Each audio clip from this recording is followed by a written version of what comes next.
Yes, Commander? Carry on, Presley. Yes, ma'am.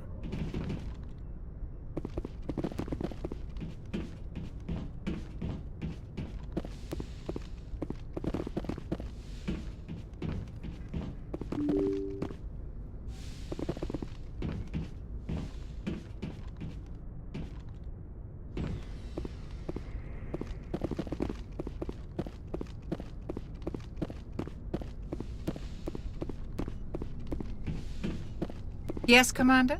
Is there something you need? I should go. Goodbye, Commander.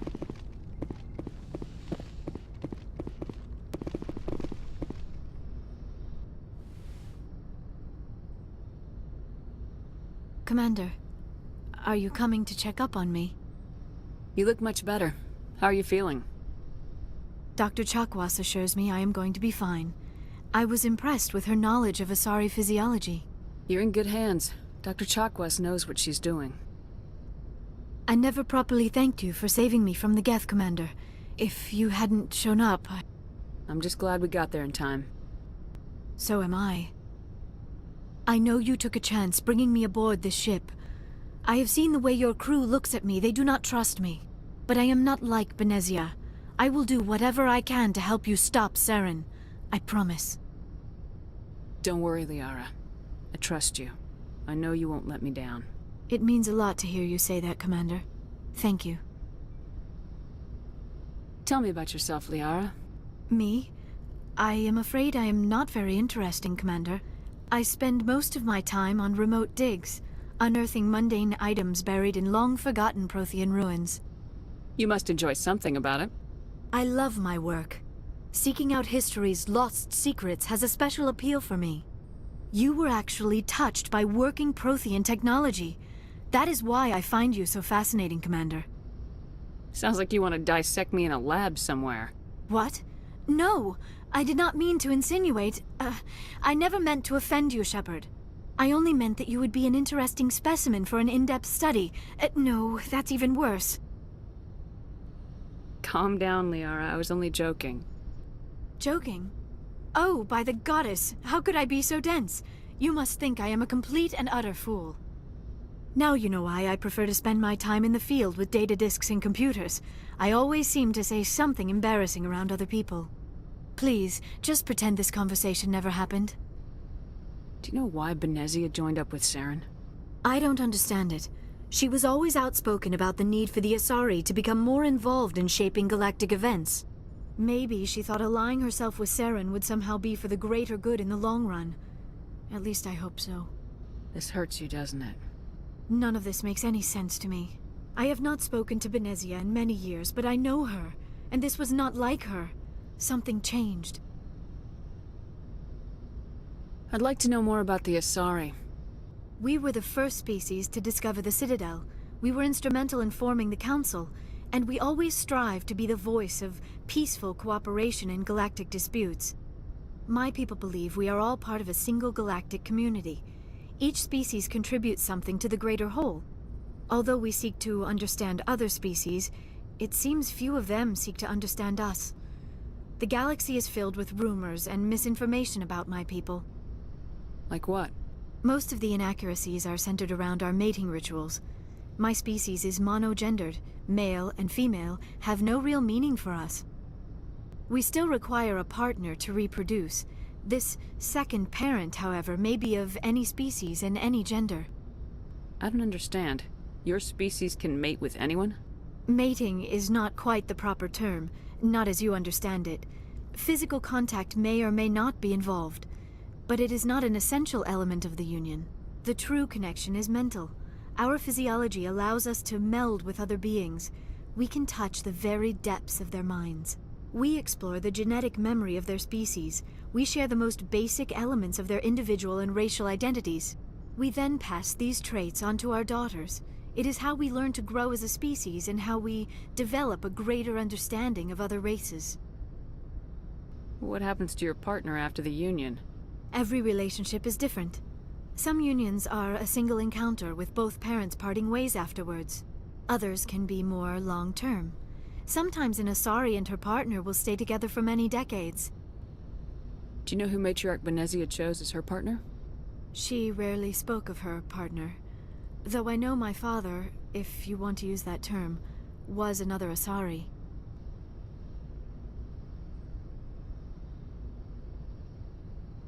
I thought you always needed another species to serve as one of the parents. Think about it, Shepard. If we were not able to mate with our own species, we would have died out long before we ever mastered spaceflight and left our homeworld. Union with our own kind is no longer common, not for the purposes of reproduction. Most Asari believe it weakens our species. Asari daughters inherit racial traits from the father species. If both parents are Asari, then nothing has been gained, or so conventional wisdom would hold. I am what is sometimes called a pureblood, though no Asari would ever be cruel enough to say the word to my face. It is a great insult among my people. It is possible Benezia's partner was embarrassed by their union. She may have been too ashamed to publicly acknowledge me as her offspring.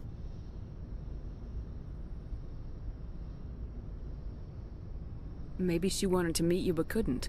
Something could have happened to her. Maybe she passed away. You might be right. I hope you are. But I have no way to know for sure. Benezia never spoke of her partner. Whatever happened, it caused her too much pain to dwell on it. She raised me by herself, though that is not uncommon. Many Asari raise their children alone, particularly if the father species is short-lived. Often the partner will pass on long before the child reaches maturity. Do you know who Matriarch Benezia chose as her partner? She rarely spoke of her partner. Though I know my I thought you always needed another species to serve as one of the... It is possible Benezia's partner was embarrassed by their union. Many Asari raise their children alone, particularly if the father species is short-lived. Often the partner will pass on long before... You Asari live for 1,000 years. What happens when your partner dies? Few sapient species live as long as my kind. We have learned to take a philosophical approach to our unions. We do not focus on the inevitable loss of our partners. Instead, we enjoy the time we spend with them. And even after they're gone, a part of them lives on in us. The union is a connection that transcends both time and space. I'd like to know more about the Asari. We were the first species to discover the Citadel. We were although we seek to understand other species... I should go. Goodbye, Shepard.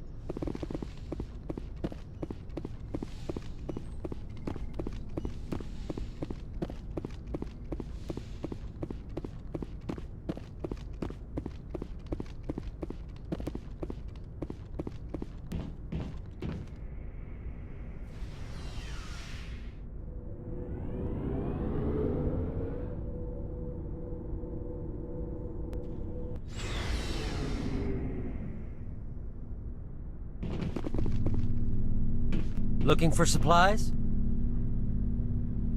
Let's see what you got. You bet, Commander.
Looking for supplies?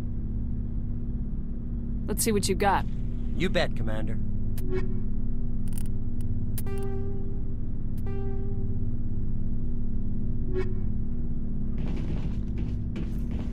Commander, how are you?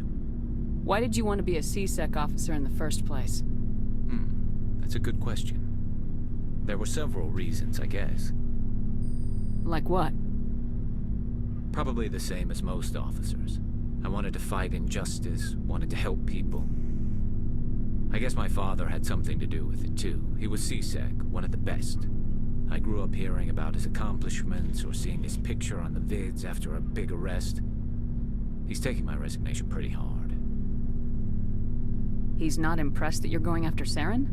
My father's a CSEC man to the bone. Do things right or don't do them at all, he says. He thinks I'm being too rash, too impatient. He's worried I'll become just like Saren. He actually talked me out of becoming a Spectre when I was younger, for the same reasons. You were asked to be a Spectre? Well, I was targeted as a possible Spectre candidate, me and about 1,000 other Turian military recruits. I could have received special training, but my father didn't like it. He despises the Spectres. He hates the idea of someone having unlimited power with no accountability. He wouldn't like you, Commander. No offense. Not all Spectres are like Saren, you know. Of course not. But Saren's not going to play by our rules, CSEC's rules. If you want to nail Saren, you need to send someone who isn't restricted by policies and procedures. Just because you can break the rules doesn't mean you should. I don't need to stoop to Saren's level to stop him. And neither do you, Garrus. I see what you mean, but I'll think about it. Thanks, Commander.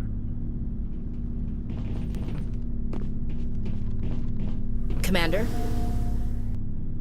Do you have a few minutes to talk? One-on-one? Sure. I was hoping to get a minute of your time off the record. Is this duty-related, Chief? No, ma'am. Well, maybe. I know things are different aboard the Normandy, but I'm concerned about the aliens, Vicarian and Rex.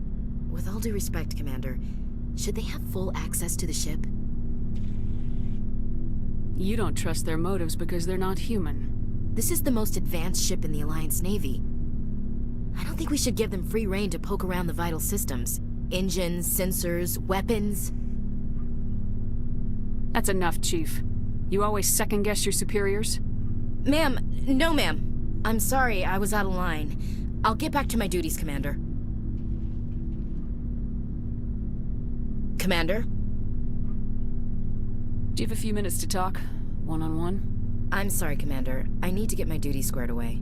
I wouldn't mind talking more later, though. What's your opinion of the last mission? Not sure I buy Dr. Tassoni's story about her and her mom not talking. They're family, right? I'm not sure I believe it either. It's better to have her where we can see her. That makes sense. Too bad those ruins got destroyed. I mean, they lasted thousands of years. That's impressive. Dismissed, Chief. Ma'am? So, we've got Saren on the run. It won't be long now. Saren's good, but I'm better. Good. He's rotten. To the core. I could tell as soon as I met him. Why didn't you tell me this sooner? I would have if I thought it was important. I'll decide what's important. Now tell me how you know Saren. This was a while ago. A bunch of mercs were bragging about a job out near the edges of the Terminus systems. They said it paid well and the boss was never around to ride them. They said he was looking for more men, too. So I checked it out. I didn't know Saren was openly recruiting mercs. It wasn't that open, and he only showed his face once. We'd been raiding ships in the area for months when we took out this massive cargo freighter. Our biggest haul yet. I was on board checking bodies for valuables, looking for some extra credits. That's when I saw him. What did Saren want with the ship? I don't know what he wanted. He was just moving through the ship, watching. Couple of the mercs called him by name, but he never spoke to them. Never spoke to anyone. I had a really bad feeling about him, so I got the hell out. Didn't even wait to get paid. What kind of cargo was the freighter carrying? What was Saren after? I don't know. All I saw on that ship was food and medical supplies.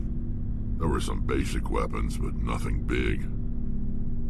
If there was anything of value on that ship, I didn't see it. That's why I didn't mention it sooner. Whose ship was it? There was a Volus trading vessel. Big one. Lots of guards. But they were no match for us. That's the only time you saw him? Yeah. Didn't even know who he was. Still wouldn't if I hadn't joined up with you. But my instincts were right. Every other merc on that mission turned up dead within a week. Every damn one. Are your people really dying? We're sure not getting any stronger. We're too spread out. None of us are interested in staying in our own system. So long, Rex. Shepard.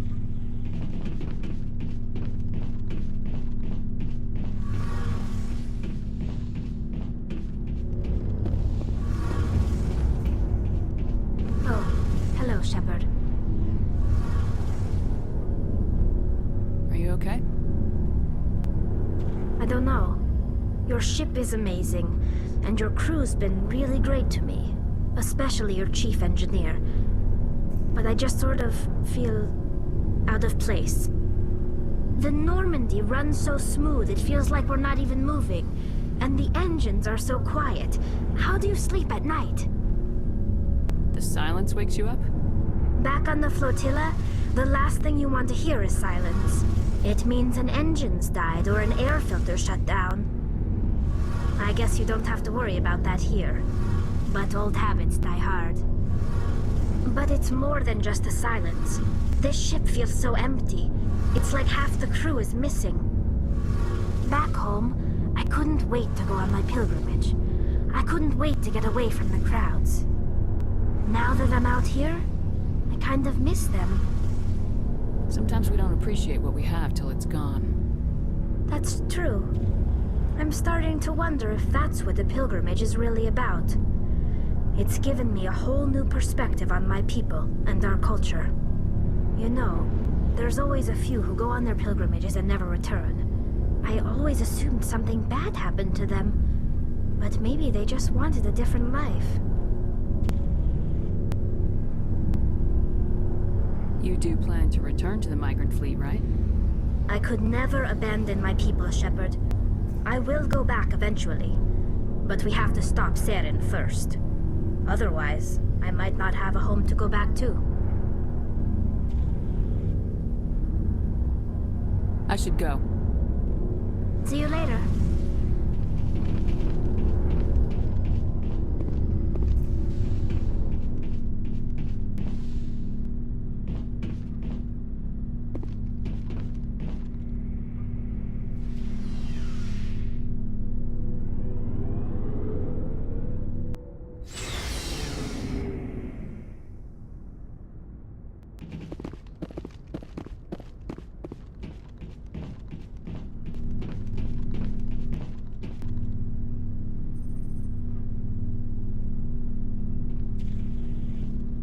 Commander, do you have a minute? I always make time for my officers. Off the record, I think there's something wrong here. This Saren is looking for records on some kind of galactic extinction, but we can't get backup from the Council? Sorry, Commander. There's writing on the wall here, but someone isn't reading it. The Council doesn't want to believe anything's wrong. I'd call it human nature, but... I hear you. It just seems like a group that's been around as long as the Council should see this coming. I mean, it's funny, we finally get out here, and the final frontier was already settled. And the residents don't even seem impressed by the view. Or the dangers. Well, well. You're a romantic. Did you sign on for the dream, Malenko? Secure a man's future in space? Yeah, I read a lot of those books when I was a kid, where the hero goes to space to prove himself worthy of a woman he loves, or, you know, for justice. Maybe I was a romantic in the beginning, but I thought about it after brain camp. Biotic acclimation and temperance training. I'm not looking for the dream. I just want to do some good. See what's out here. Sorry if I got too informal. Protocol wasn't a big focus back in Bot.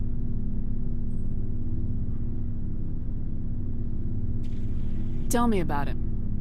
Biotic acclimation and temperance didn't last past the airlock. To the kids they hauled in, it was brain camp.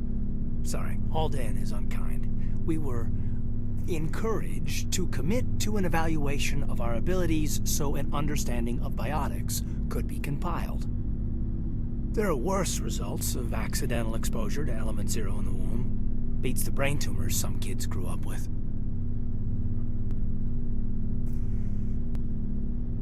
Is there some question about how you were exposed?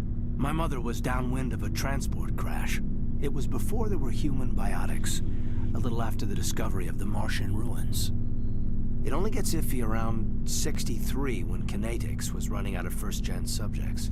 Until then, they'd relied on accidentals. A bunch of guys in suits show up at your door after school, and next thing you know, you're out on Jump Zero. Jump Zero is Gagarin Station, right? What's it like?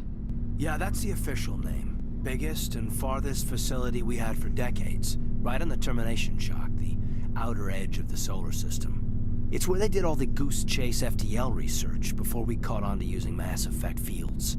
It was a sterile research platform when I was there. There were other kids in the same boat, right? At least you weren't alone out there. That's true. We did have a little circle that'd get together every night before lights out. We didn't have much to do, though. It was a research platform then, and Kinetics kept Jump Zero off the extranet to prevent leaks.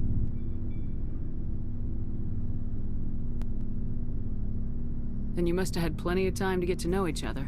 Yeah, we'd sit around and bull every night after dinner, play cards or network games. There was this girl named Rana, who had a little circle grow up around her. She was from Turkey. Her family was very rich. But she was smart and charming as hell. Beautiful, but not stuck up about it. Like you, I guess. Ma'am? Sounds like she was special to you. She was. Maybe she felt the same. But things never felt together. Training, you know. You know of any intentional exposures for certain? No one knows. Doesn't mean they didn't happen. As big as the exposures were, it was hard to track down accidentals. It was different then. No one knew the potential, so there wasn't a lot of regulation. Anything Kinetics did was gold. I'm not saying they intentionally detonated drives over our outposts, but in retrospect, they were damn quick on the scene.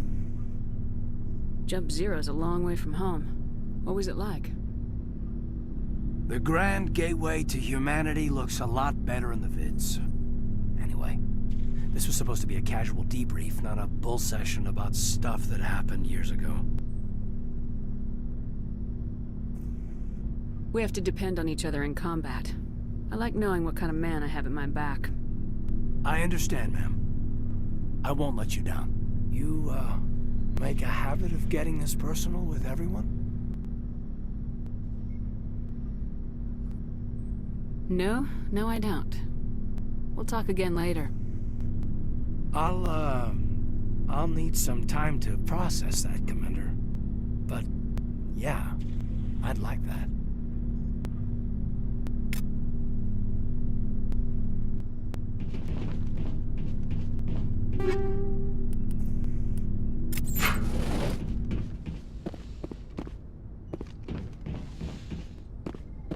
Yes, Commander? Is there something you need?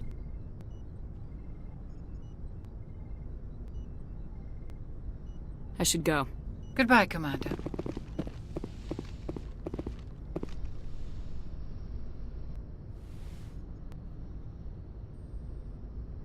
I get the feeling you want to ask me something, Commander. I just wanted to talk. Of course, Shepard. What did you want to talk about? I should go. Goodbye, Shepard.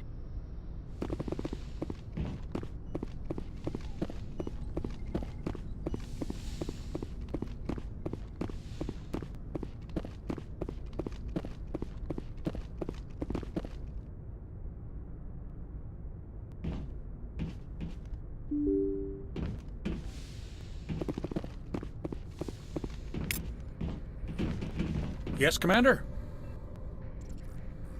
Carry on, Presley. Yes, ma'am.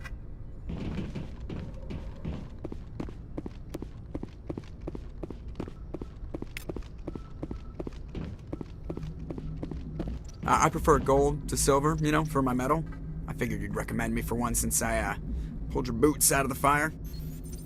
If we present you with a medal, you'll end up sitting on stage listening to politicians make speeches for a couple of hours. That's a good point. They'd probably make me shave, too. I spent the last 7 weeks working on this baby. No medal's worth that. So, Commander, why don't you tell me why you're really here? How's the Normandy performing? Is she everything they said she'd be? She's the best ship in the fleet. If you've got a pilot who knows how to handle her. Balance isn't what you'd expect. Takes a while to get used to that oversized drive core we got stuffed in the back, and her power can sneak up on you if you're not careful.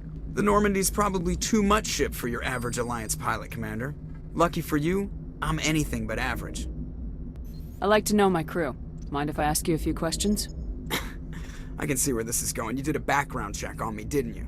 Well, I'll tell you the same thing I told the captain. You want me as your pilot. I'm not good. I'm not even great. I am the best damn helmsman in the Alliance fleet. Top of my class in flight school, I earned that. All those commendations in my file, I earned every single one. Those weren't given to me as charity for my disease. What are you talking about? Are you sick? You mean you didn't know? Oh, crap. Okay, I've got Vrolik syndrome, brittle bone disease. The bones in my legs never develop properly. They're basically hollow, too much force and they'll shatter. Even with crutches and my leg braces, it's hard to get around. One wrong step and crack! It's very dramatic. But I've learned to manage my condition, Commander. Put the Normandy in my hands and I'll make her dance for you. Just don't ask me to get up and dance unless, you know, you like the sound of snapping shin bones. Why does everyone call you Joker? It's a lot shorter than saying Alliance Flight Lieutenant Jeff Moreau. Plus, I love to make little children laugh. You're dodging the question. Look, I didn't pick the name. One of the instructors in flight school used to bug me about never smiling. She started calling me Joker, and it stuck. Why didn't you ever smile? Hey, I worked my ass off in flight school, Commander. The world's not gonna hand you anything if you go around grinning like an idiot. By the end of the year, I was the best pilot in the academy, even better than the instructors, and everybody knew it. They'd all got their asses kicked by the sickly kid with the creaky little legs. One guess who was smiling at graduation? I need to know more about this Vrolik syndrome if I'm putting my ship in your hands. Yeah, of course you do. It's an extremely rare condition. Nobody knows exactly what causes it. Genetic, maybe. It's treatable, but there's no cure. They classify my case as moderate to severe. I was born with over a dozen fractures, hip, thighs, ankles. My bones were already breaking in the womb. 100 years ago, I wouldn't have survived past my first year. Lucky for me, modern medical science has turned me into a productive member of society. I'm not trying to make you uncomfortable. Let's talk about something else. Whatever you want, Commander. How's the Normandy performing? Is she everything they said she'd be? She's the best ship. The Normandy's probably too much ship for your average Alliance pilot, Commander. Lucky for you, I'm anything. How'd you end up Look, if you're joining looking the for an inspirational tale of the crippled kid overcoming impossible odds, you're gonna be disappointed. My mother was a civilian contractor working for the Alliance. I basically grew up on the Arcturus station back when they were building up the fleets. Spend all that time around Alliance ships, there's a good chance you'll end up going to the Academy. How'd you end up joining the Alliance? Look, spend all that time around Alliance ships, there's a good chance you'll end up going I have to go. Academy. All right, see you.